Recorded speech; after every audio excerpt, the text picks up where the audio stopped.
இன்னைக்கு என்ன நடக்குதுன்னா, நேத்தோட கண்டினியூஷன்ல செந்திலும் கதிரும் உங்க அப்பாவை தேடுறதுக்காக கிளம்புறாங்க. அப்ப பழனி எங்கடா போறீங்க அப்படின்னு கேக்குறாரு. அப்பாவை தேடி கூட்டிட்டு வர்றதுக்காக போறோம் அப்படின்னு சொல்றாங்க. அப்ப பழனி வந்து சரி நானும் வரேன் இரு அப்படின்னு சொல்றாரு. சரவணனும் கிளம்ப பாக்குறாரு. அப்ப பழனிவேல் தான் இல்ல ஒரு ஆம்பளையாவது வீட்டுல இருக்கணும்டா, நீ வீட்லயே இரு, அப்பா வந்தா கால் பண்ணு அப்படின்னு சொல்றாரு. போறப்போ ராஜி அரசியை பாத்துக்கோ அப்படின்னு சொல்லிட்டு போறாரு.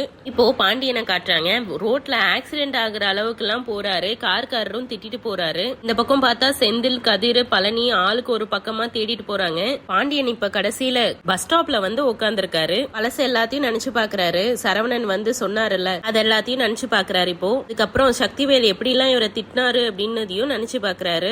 செந்திலும் கதிரும் ஆளுக்கு ஒரு பக்கம் தேடிட்டு இருக்காங்க. ஆனா பழனிவேல் வந்து கடைக்கு தான் போயிருப்பாரு அப்படின்னு சொல்லி கடைக்கு தேடி வராரு. வந்து பாத்துட்டு மச்சான் எங்க இருக்கீங்க அப்படின்னு தேடுறாரு. என்னடா பண்றது அப்படின்னு நின்னுட்டு இருக்காரு. அப்ப குமரேசன் தாத்தா வராரு. என்னப்பா கிடைச்சானா அப்படின்னு கேக்குறாரு. இங்க இருப்பாருன்னு நினைச்சு வந்தனே, இங்க காணமே அப்படின்னு சொல்றாரு. நானும் அதை தான்ப்பா நினைச்சு வந்தேன் அப்படின்னு சொல்றாரு. சரி நீ போய் தேடு, நானும் ஒரு பக்கம் தேடுறேன் அப்படின்னு சொல்லிட்டு போறாங்க. எல்லாரும் தேடிட்டே வந்து ஒரே இடத்துல மீட் பண்ணிக்கிறாங்க. இப்ப குமரேசன் தாத்தா தான் பாண்டியன் கிடைச்சானா இல்லையா அப்படின்னு கேக்குறாங்க. இல்ல தாத்தா, ஊர் முழுக்க தேடி பார்த்துட்டோம், எங்கேயுமே இல்ல அப்படின்னு சொல்றாங்க. அப்ப குமரேசன் தாத்தா கேக்குறாரு, புள்ளைங்கன்னு வாழ்ந்ததுக்கு இப்படியாடா பரிசு கொடுப்பீங்க? அவன் எவ்வளவுதான் தாங்குவான்? ஏண்டா அவனுக்கு ஒருத்தனாவது நிம்மதியை கொடுத்திருப்பீங்களா? அவன் எங்க இருக்கானோ என்ன செய்யறானோ பாக்காத இடத்துல எல்லாம் போய் பாருங்கடா அப்படின்னு சொல்லி எல்லாரையும் அனுப்பி விடுறாரு. அப்புறம் கரெக்டா கதிர் தான் பாண்டியன் வந்த கோயிலுக்கே வராரு. வந்து தேடுறாரு. ஆனா யாரும் இல்லங்க. இங்க வீட்டுல காட்டுறாங்க. கோமதி திடீர்னு எந்திரிச்சு மாமா வந்துட்டாரா அப்படின்னு மீனா கிட்ட கேக்குறாங்க. இல்ல அத்தை அப்படின்னு மீனா சொல்றாங்க. அவரு எங்க இருக்காருன்னு தகவலாவது தெரிஞ்சுதா அப்படின்னு கோமதி கேக்குறாங்க. நான் வந்து பதட்டப்படாதீங்க அத்தை, அவங்க 2 பேரும் மாமாவை தான் தேடி போயிருக்காங்க. இப்ப கோமதி புலம்ப ஆரம்பிக்கிறாங்க. அவ்வளவுதான், இனிமே அவர் வரவே மாட்டாரு அப்படின்னு சொல்லிட்டு இருக்காங்க. அப்ப மயில் சொல்றாங்க, அப்படி எல்லாம் பேசாதீங்க அத்தை, தம்பிங்களும் சித்தப்பாவும் கண்டிப்பா மாமாவை வீட்டுக்கு கூட்டிட்டு வந்துருவாங்க. அதுக்கு கோமதி சொல்றாங்க, இல்ல அவர் மனசு வெறுத்து எங்கேயோ போயிட்டாரு. இப்ப கடைசியா சரவணன் தான் வந்து சமாதானப்படுத்துறாரு. அப்பாக்கு நாம தாமா உலகம், அப்பாக்கு நம்ம தான் எல்லாமே, நம்ம இல்லாம அவரால் இருக்க முடியாது, வருத்தம் தாங்காம எங்கேயா போயிருப்பாரு, கண்டிப்பா வந்துருவாரு, தம்பிங்க கூட்டிட்டு வந்துருவாங்கம்மா அப்படின்னு சொல்றாரு. அப்புறம் கதிர் வந்து கரெக்டா அந்த பஸ் ஸ்டாப்புக்கே வந்துடுறாரு. வந்து அங்கெல்லாம் பாக்குறாரு. சரி ஒரு டீ குடிக்கலாம் அப்படின்னு டீ குடிக்க பாக்குறாரு. டீ குடிக்கலான்றப்போதான் அந்த பக்கம் திரும்புறாரு. பார்த்தா அங்க முன்னாடி ஒருத்தர் படுத்துட்டு இருந்தவரு அவர் எந்திரிக்கிறாரு. எந்திரிச்சதும் பார்த்தா பாண்டியன் மூஞ்சி தெரிஞ்சதும் கதிருக்கு ரொம்பவே ஷாக் ஆயிருச்சு. அப்பா அப்படின்னு சொல்லிட்டு டீ அப்படியே கீழே போட்டுட்டு ஓடுறாரு. போய் அப்பா அப்பான்னு கூப்பிட்டு எழுப்புறாரு. அப்புறம் அழுகுறாரு. பாண்டியன் இப்ப எந்திரிக்கிறாரு. எந்திரிச்சு கதிரை பாக்குறாரு. கதிர் சொல்றாரு, அப்பா நான் கதிர் வந்திருக்கேன்ப்பா அப்படின்னு சொல்றாரு. எந்திரிச்சு உட்கார வைக்கிறாரு. இப்ப கதிர் கேக்குறாரு, அப்பா என்னப்பா இது, எதுக்குப்பா இங்க வந்து படுத்திருக்கீங்க அப்படின்னு கேக்குறாரு. பாண்டியன் வந்து ஒன்னும் இல்லடா ஒன்னும் இல்ல அப்படின்னு சொல்றாரு. கதிர் அழுதுகிட்டே இருக்காரு. வாங்கப்பா நம்ம வீட்டுக்கு போயிடலாம் அப்படின்னு சொல்லி எழுப்பி கூட்டிட்டு வர பாக்குறாரு.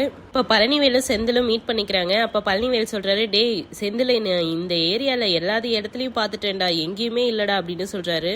செந்திலும் எங்கேயுமே இல்ல மாமா அப்படின்னு சொல்றாரு. இப்ப கதிர் வந்து செந்திலுக்கு கால் பண்றாரு. சொல்றா கதிர் அப்படின்னு சொல்றாங்க. நான் அப்பாவை பாத்துட்டேனே, பஸ் ஸ்டாப்ல படுத்திருக்காரு, அண்ணா மாமாவை கூட்டிட்டு உடனே வானே அப்படின்னு சொல்றாரு. செந்திலும் மாமாவும் என் கூட தாண்டா இருக்காரு, அப்பாவை பாத்துக்கிட்டா நாங்க உடனே வரோம் அப்படின்னு சொல்றாரு. அப்புறம் அவங்க 2 பேரும் கிளம்பி வராங்க. கதிர்க்கு என்ன பண்றதுன்னே தெரியாம அழுதுட்டு இருக்காரு. அப்ப சரி ஒரு தண்ணி பாட்டில் வாங்குவோன்னு போய் வாங்கிட்டு வந்து பாண்டியன் கிட்ட குடுக்கறாரு. அவரும் குடிச்சிட்டு ஃபேஸ் வாஷ் பண்றாரு. கதிர் கேக்குறாரு, அப்பா என்னப்பா இது? அதுக்கு பாண்டியன் சொல்றாரு, ஒன்னும் இல்லடான்னு சொல்றாரு. அப்ப திரும்ப கதிர் சொல்றாரு, வீட்டுல எல்லாரும் உங்களை நினைச்சு பயந்து போயிருக்காங்கப்பா, அம்மா அழுதுகிட்டே இருக்காங்க, நானு அண்ணன் மாமா 3 பேரும் ஊர் ஃபுல்லா உங்களை தேடி அலைஞ்சிட்டு இருந்தோம். அப்ப அங்க இருக்கவங்க கேக்குறாங்க, வீட்டுல ஏதாவது சண்டையா தம்பி? சண்டையில அப்பாவை வீட்டை விட்டு துரத்தி விட்டுட்டீங்களா? அப்பயும் கதிர் அழுதுட்டே இருக்காரு. அப்பா நாங்க உங்களை ரொம்பவே கஷ்டப்படுத்துறோம்ப்பா, சாரிப்பா அப்படின்னு கேக்குறாரு. அதுக்கு பாண்டியன் வந்து நீ என்னடா பண்ண, அழுகாதடா அப்படின்னு தட்டி கொடுக்கறாரு. கதிர் அழுகிறத தொடச்சிலாம் விடுறாரு. எப்பயும் சண்டை போட்டுட்டே இருக்கிறவங்க இப்படி பாசமா இருக்காங்க. அங்கேயே 2 பேரும் உட்கார்ந்து இருக்காங்க. அப்ப செந்திலும் பழனிவேலும் வராங்க. அப்போ செந்தில் வந்து கேக்குறாரு, என்னப்பா இப்படி உட்கார்ந்துருக்கீங்க இங்க வந்து அப்படின்னு கேக்குறாரு. பழனிவேலும், என்ன மச்சான் இங்க வந்து உட்கார்ந்துருக்கீங்க, என்ன இது கோலம், கஷ்டப்பட்டு உருவாக்குன வீட்டை விட்டுட்டு பஸ் ஸ்டாப்ல வந்து இப்படி உட்கார்ந்துட்டு இருக்கீங்க, என்ன மச்சான் இது அப்படின்னு கேக்குறாங்க.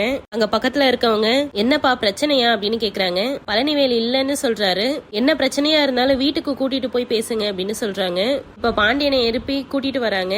பாண்டியனை வண்டியில உட்கார வச்சு கூட்டிட்டு போறாங்க. பழனிவேல் வந்து வீட்டுக்கு தகவல் சொல்லிடுறாரு. சரவணன் வெளியே நின்னு வெயிட் பண்ணிட்டு இருக்காரு. அப்புறம் பாண்டியனை கூட்டிட்டு 3 பேரும் வராங்க. அதோட இன்னைக்கு எபிசோட் நிறுத்துறாங்க.